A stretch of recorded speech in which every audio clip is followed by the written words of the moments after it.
As we all know, based on polling data that is currently available, Donald Trump has done a lot of damage, not just to his brand of MAGA, but also to the Republican Party and the conservative movement in general.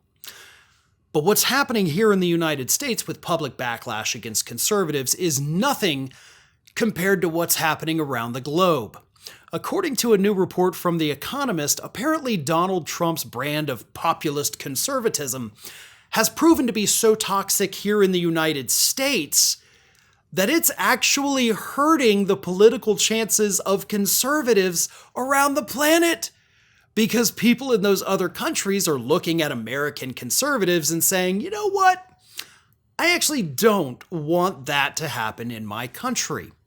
So let me read you this. As The Economist reports, Trump has had few clear wins and many chaotic policy turns.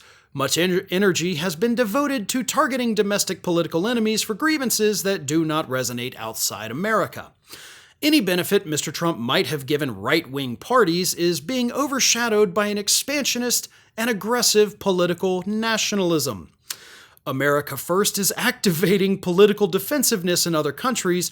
Views of America have turned sharply negative across polls in several Western countries. The Trump effect is seen most keenly in countries where the American president has picked fights.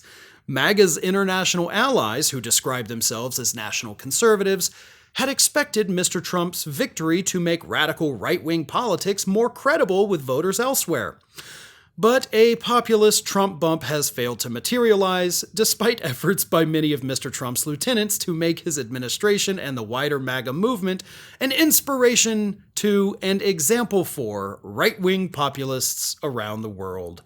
The net effect of Trump's presidency, they say, has been to boost mainstream incumbents at the expense of populist outsiders.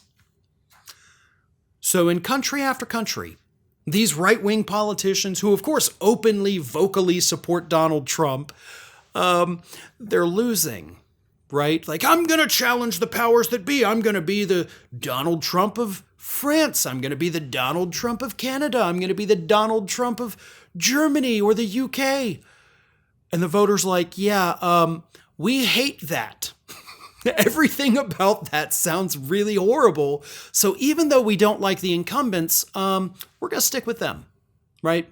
We're actually going to stay with the safe politicians who may not be good, they may not be bad, they're just middle of the road, do-nothing people, but that sounds better to us than a far-right crazy person like what happened over there in the States. So unfortunately, the United States has now moved from being an example to the rest of the world to being a horrifying reminder of what can happen when you let these extremist outsiders into public office. You know, we used to be the inspiration, now we're the warning. But if Donald Trump does succeed in convincing other countries that maybe right-wing conservatism is not the way to go, then maybe that's the silver lining from his administration.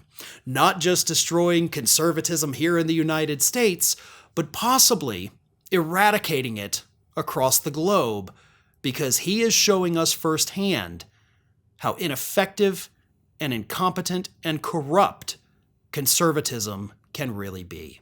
Thanks for watching today, everybody. And don't forget, if you're not already, please do subscribe to this channel. We have fresh content going up every single day, and I would really hate for you to miss out on that.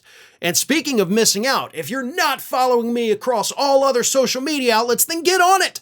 You can follow the links in the description of this video.